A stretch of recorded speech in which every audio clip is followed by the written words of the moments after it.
Yang saya hormati para rohaniwan dan yang terkasih sidang kebaktian sekalian, selamat pagi menjelang siang, Wete Tungtian. Sancai. Puji dan syukur kita panjatkan kepada Tuhan Yang Maha Esa yang telah berkenan menurunkan rahmat dan karunia-Nya untuk kita semua, sehingga kita masih dapat hadir dan berkumpul di litang ini untuk melaksanakan ibadah kebaktian, untuk memuji dan memuliakan Tuhan dan Nabi Agung Kongcu sebagai pembimbing dan penyerta hidup kita. Sancai. Dan kepada saudara-saudara kita yang hari ini tidak bisa hadir karena masalahnya masing-masing, kita doakan agar di kesempatan lain mereka bisa hadir kembali di ruang suci ini. Sancai. Bapak Ibu yang terkasih, pada kesempatan siang ini saya akan sampaikan materi santapan rohani tentang perempuan itu hebat. Saya menyadari bahwa yang di depan saya bukan hanya perempuan, tapi juga laki-laki. Tapi kemarin waktu diwartain, saya ada embel-embelnya, rohaniwan perempuan. Karena memang saya terlahir sebagai perempuan. Tapi biasanya kalau nggak pakai embel-embel perempuan, saya pasti materinya itu akan umum ya. Tapi karena ada embel-embelnya, jadi mau nggak mau saya menyampaikannya tentang perempuan. Padahal mungkin terus terang ya, kodratnya perempuan, tampilannya perempuan, tapi mungkin gayanya gaya laki-laki ya. Padahal terlahir dari keluarga perempuan semua, cuma didikannya seperti laki-laki ya. Kami dibuat tiga-tiganya mandiri, tangguh ya, berani, nggak cengeng ya. Bahkan baru kejadian salah satu pengontrak di rumah ya teriak bahwa airnya nggak keluar, pompanya nggak bisa mengeluarkan air. Dan apa yang dilakukan? Siapa yang bertindak? Saya yang kebetulan ada di rumah itu dipandu adik saya yang juga perempuan ya, ngebongkar mesin pompa karena sudah malam gak mungkin panggil orang, dan akhirnya berhasillah setelah setengah jam pompa itu mengeluarkan air. Itu baru kejadian kecil ya Bapak Ibu. Tapi kembali lagi ya, kodratnya perempuan. Cuma saya sudah sudah minta maaf di altar kedua orang tua saya bahwa saya tidak akan bisa menjadi perempuan yang seutuhnya. Kalau menikah saya sudah tepati ya.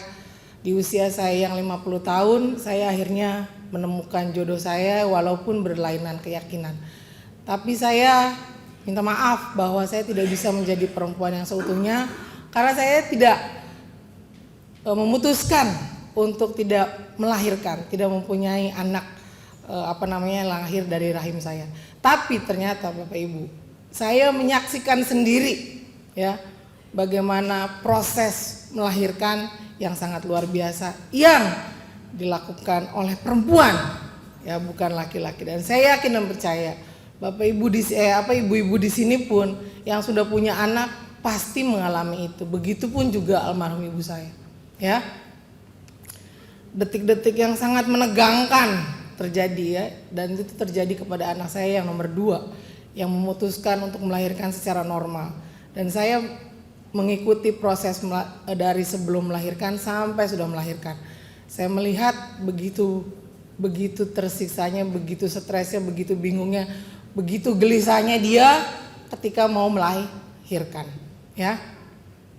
Dan itulah yang saya mungkin bayangkan ketika ibu saya mau melahirkan saya, ya pasti dia juga begitu. Dan mungkin ceritanya bahkan lebih lebih serem karena pada zaman itu 46 tahun ibu saya meninggal pada usia saya 46 tahun. Itu pasti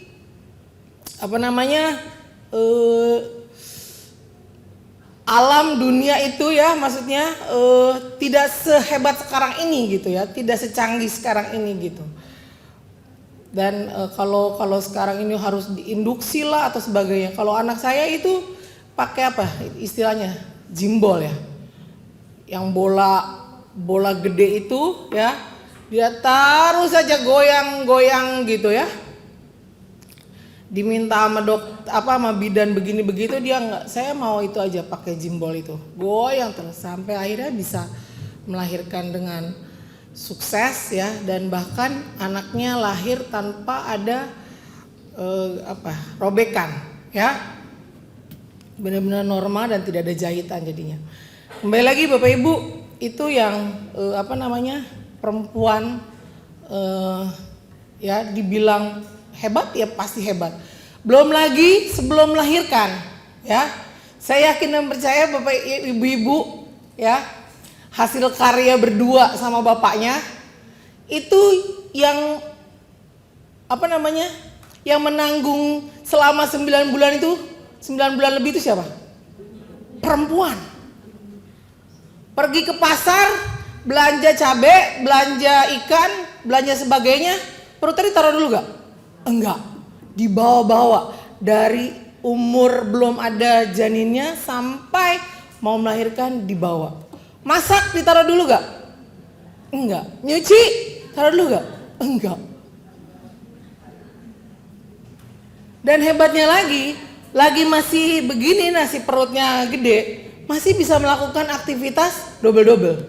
Masih bisa nyuci, masih bisa ngepel, masih bisa masak, masih bisa dengerin musik ya. Apalagi kalau kayak Cocok Inggi, mungkin dulunya sambil bikin materi kali ya, seperti begitu. Hebat banget. Tapi kalau laki-laki ditinggal 1 hari berapa kali telepon? Paling gampang sih cuma 1 kali ya, Grab food ya kalau mau makan. Tapi kalau untuk yang lain-lain, tanya dulu ini itu. Apalagi kalau sampai ditinggal sakit. Udah dah, bingung dah tuh. Mau ngapain tuh ya? Lelaki mau ngapain? Bingung. Tapi kalau perempuan ditinggal sama suaminya, nyantai bro. Ya, everything gonna be alright. Tapi kalau lelaki, cemas. Tapi ya kembali lagi ya, tanpa lelaki pun perempuan juga tidak akan mampu ya. Ada sesuatu yang hilang sepertinya ya. Saya 49 tahun tanpa laki-laki ya. Jadi mandiri, tapi kayaknya ada yang rasanya gimana gitu ya. Dan ada rasa cemburu ketika ada yang ngelihat yang berpasangan. Ya, ada teman curhat katanya. Tapi kalau sekarang udah berpasangan, teman berantem, ya. Ada aja yang berantemin. Satu kata saja bisa jadi. Makanya saya salut banget sama Hakso Eka dan Ibu. 50 tahun lebih. Gimana itu? Saya selalu disaranin apa? SABAR. Rumusnya itu doang katanya. Ya. Sabar.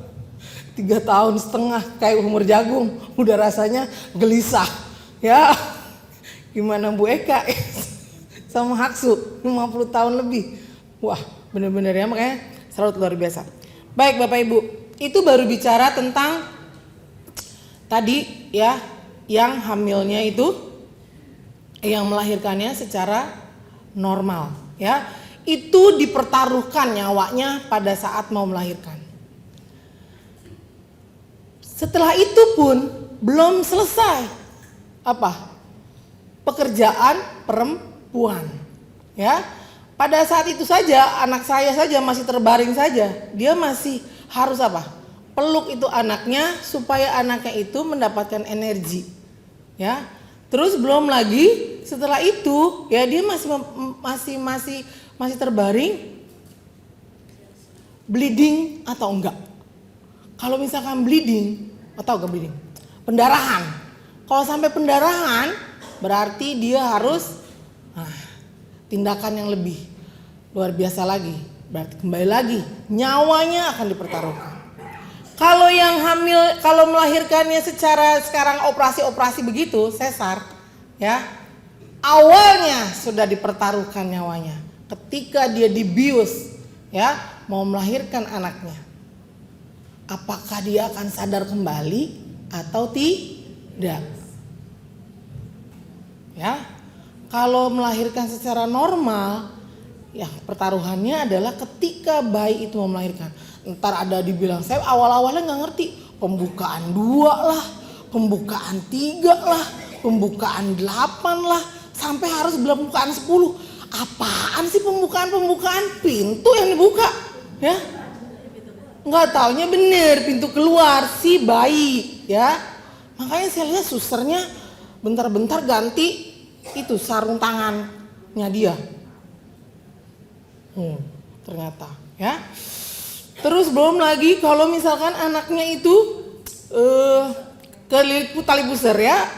Anak saya itu yang kedua terjadi seperti itu. Sampai akhirnya dia dikasih oksigen sama bidannya.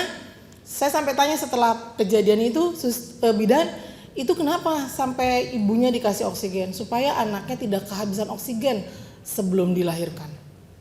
Bukan buat ibunya, tapi katanya buat anaknya. Membantu supaya anaknya bisa keluar. Dan yang keluar saya juga sampai bingung, ini anaknya kok warnanya ungu gitu, ya. Pertama kali ngelihat, benar-benar ngelihat baru pertama kali saya. Ungu banget gitu ya. Saya bilang, ini anaknya kenapa gitu. Tapi si Tiancean sampai sekarang sudah sehat, sudah naik timbangannya ya Bapak Ibu. Nah, yang melahirkannya tadi saya bilang secara sesar, pertarungannya adalah nyawanya adalah ketika dibius. Ya. Tadi kalau dia bermasalah berarti jadi anak-anak laki-laki maupun perempuan, ya, termasuk saya harus menyadari begitu besar pengorbanan kaum perempuan. Bapak-bapak juga sama, ya, karena pasti akan terlahir bukan dari batang pisang, bukan dari batu, tapi dari perempuan. Ya, di balik laki-laki itu ada perempuan yang sangat hebat, ya. Baik, saya lanjutkan. Kalau misalnya lelaki yang baik, suami yang baik, ya, pasti pada saat berumah tangga itu pasti ada bagi pekerjaan domestik, bukan hanya melulu itu pekerjaan perempuan, ya. Jadi akhirnya tadi kalau misalkan sudah ada pembagian, sudah mau bantu, walaupun gak dibagi, bapak ini ya, ibu ini ya, tapi secara normal, secara alami, pasti ketika sang istri, perempuan itu jatuh sakit, itu tidak akan pasti ada kendala, ya. Apalagi kalau anak-anak yang ngekos, ya, apalagi tinggal di luar negeri, biasanya lelaki-lelaki mandiri, ya. Saya yakin dan percaya Afat anaknya Ipat ya, yang nun jauh di sana pasti dia akan mandiri, bisa melakukan apapun sendiri, ya. Mungkin bisa masak, bisa ngepel, bisa nyuci dan sebagainya sendiri, ya. Berlaku seperti perempuan. Karena dipaksa dia dengan keadaan sampai akhirnya dia jadi mampu seperti perempuan. Begitu juga laki-laki, ya, kalau ditinggal perempuan sama ada anaknya mungkin akan bisa seperti demikian, ya. Jadi tetap aja peran lelaki itu ada, ya. Jadi bapak-bapak, anak-anak yang lelaki, sayangilah, ya, istrinya, sayangilah ibunya, ya. Jangan sampai disia-siakan. Karena kalau orang lain bilang tuh, ya, surga ada di mana? Surganya ada di mana? Ada di telapak kaki ibu, ya, di kaki emak, ya. Apapun itu, ya, sebutannya ibu, bapak, ibu, emak, mama, ya, mami dan sebagainya. Nah, kita sebagai perempuan, ya ibu-ibu khususnya, Kalau saya pernah duluan tuh pernah ada saya bawa materi itu sayap burung ya. Kita tuh perempuan tuh seperti burung yang punya sayap. Nah, kepakanlah sayap kita itu setinggi mungkin ya. Jangan cuma jago kandang kayak saya ya. Jago kandang, jadilah seperti Cosang Inggi. Sekarang ada Ibu Dina, ada Ibu Liana yang sudah mengglobal, sudah berani untuk terbang lebih tinggi ya. Jadilah benar-benar perempuan yang hebat. Karena kembali lagi perempuan itu memang hebat. Ya, didukung oleh para suami pasti akan jauh lebih hebat. Jangan justru kepaknya itu malah merapat. Ya, kalau saya sudah tambah usia jadi saya merapat.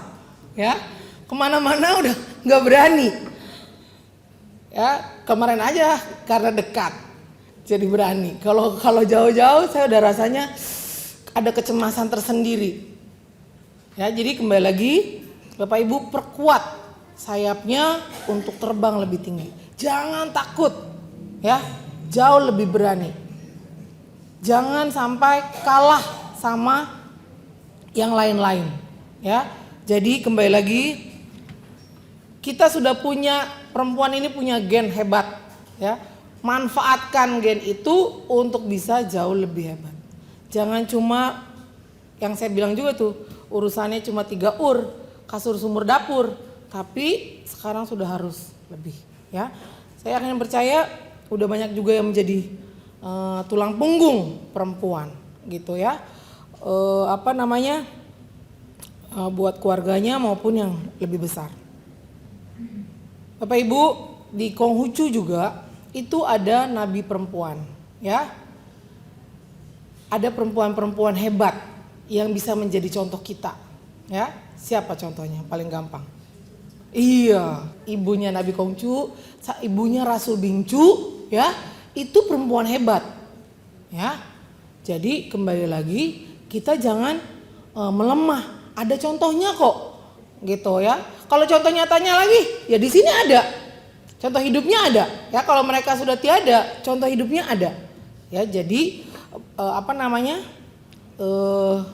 hai para perempuan, jangan lemah, ya.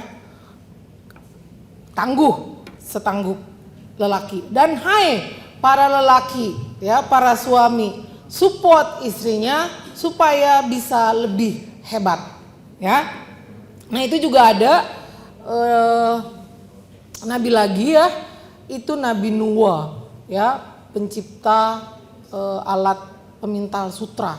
Ya, dulu kan orang-orang itu zaman dulu pakainya bajunya bukan pakai semuanya, pakai kulit kayu seperti demikian. Nah, itu Nabi Nuwa itulah yang menemukan alat pintal sutra untuk membuat baju sutra, ya.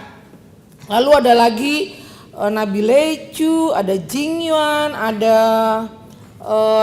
Tai Chiang, ada Tyrant, ya.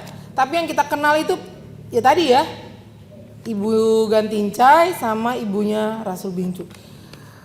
Berhubungan dengan ayat yang tadi dibacakan, itu yang satu tadi ayat yang di Bingcu 3b pasal 10, ya, kalau nggak salah, ya. Yang tentang support dari sang istri, itu yang ngomong, yang dia menganyam trompa rumputnya sendiri itu adalah laki-laki, ya. Dan istrinya membuat dari serat untuk ditukarkan dengan kebutuhannya, ya. Jadi suaminya menganyam untuk dijual untuk operasional yang lain pasti pada saat itu. Tapi si istri bikin juga, dia jual untuk kebutuhan buat membeli kebutuhan yang pokoknya, gitu, ya. Makanya kerjasama suami istri itu sangat dibutuhkan. Tidak bisa perempuan hebat itu berjalan sendiri tanpa support dari lelaki, baik itu bapaknya, suaminya, atau anaknya, ya. Nah, yang berikutnya adalah yang tadi juga dibacain, Bingcu 3B pasal 3 ayat yang ke-6 khususnya alinea kedua. Begitu bukan? Kalau orang jadi orang tua. Kalau kemarin kan Wen Severi bilang ya supaya anaknya baik itu lelaki maupun perempuan itu ditiupin di ubun-ubunnya kalimat-kalimat yang baik, khususnya wete tungtien senyuite, supaya nanti anaknya menjadi orang baik yang melakukan banyak kebajikan ya. Nah ini ya dijelaskan tuh di situ tuh. Begitu seorang anak laki-laki lahir, orang tuanya tentu berharap kelak ia memperoleh seorang istri. Betul gak? Mempunyai seorang istri atau mempunyai seorang suami kalau anak laki-laki? Nah, udah jelas tuh agama Konghucu berarti tidak tidak mengizinkan LGBT. Ya, jelas. Karena anak laki-laki berarti harus punya istri. Istri itu pasti perempuan. Dan begitu seorang anak perempuan lahir, orang tuanya tentu berharap kelak ia memperoleh seorang suami, ya. Tidak lesbian berarti. Karena suami itu udah pasti konotasinya laki-laki. Jadi lelaki diperlukan juga. Ya, seperti itu. Lanjut. Hati orang tua yang demikian ini semua orang pasti mempunyai. Benar ya Bapak Ibu ya? Pasti punya seperti itu ya. Tetapi kalau tanpa menanti perkenan orang tuanya, tanpa perantara, melainkan diam-diam saling mengintip dari celah-celah dinding, lalu melompati pagar dan lari, niscaya orang tuanya bahkan orang seluruh negeri akan memandang rendah perbuatannya. Bener gak? Ya, diremehin. Nah itu satu lagi ya, perempuan jadi murah meriah, tidak ada harganya. Harusnya dia bisa dinikahin di gedung ya, misalnya seperti demikian. Kalau caranya benar. Tapi kalau perempuan itu tidak menghargai dirinya sendiri, dia ikut lari sama pacarnya yang tidak disetujui oleh orang tuanya, ya, bukan restu yang diperoleh, tapi pasti ya, jangankan angpau ya dari orang tuanya ya, pasti panjang ceritanya begitu ya. Jadi saya yakin dan percaya laki-laki di sini ya, anak-anak remaja pakin di sini pasti tidak akan melakukan yang demikian ya. Yang perempuan apalagi harus menghargai dirinya sendiri, seperti ayat yang ada di Bingcu 4A8. Ada sebuah nyanyian anak-anak yang berbunyi, sungai Conglong dikala jernih boleh untuk mencuci tali topi, sungai Conglong dikala keruh boleh untuk mencuci kaki. Kongcu bersabda, murid-muridku dengarlah, dikala jernih untuk mencuci tali topi, dikala keruh untuk mencuci kaki. Perbedaan ini air itu sendiri membuatnya. Maka orang tentu sudah menghinakan diri sendiri. Baru orang lain menghinakannya. Satu keluarga niscaya telah dirusak sendiri, baru kemudian orang lain merusakkannya. Suatu negara niscaya telah diserang sendiri, baru kemudian orang lain menyerangnya. Ya, jadi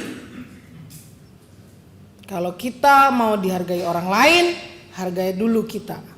Ya, khususnya perempuan. Jangan sampai harga diri kita perempuan itu diremehkan sama orang lain. Karena bukan cuma diri kita sendiri nanti, tapi keluarga juga, agama juga ya akan tercemar. Nah, yang laki-laki jaga diri, hargai perempuan. Dan jadilah perempuan yang hebat ya. Jadi kayak gitu tuh, mengerti siapa kita, di mana posisi kita. Ya, jangan sampai akhirnya jadi rusak semuanya. Ya, saya yakin dan percaya umat di sini, khususnya juga perempuan, tidak akan mau kalau harga dirinya rusak. Dan jadilah ya, kalau sekarang sudah jadi perempuan-perempuan hebat, kayak Bu Mimi anaknya 2 top ya. Sudah bisa membahagiakan kedua orang tuanya. Bangga banget pastinya ya. Mama papanya pasti bangga banget ya. Ibu Hinggi juga dan ibu-ibu yang lain juga pasti demikian.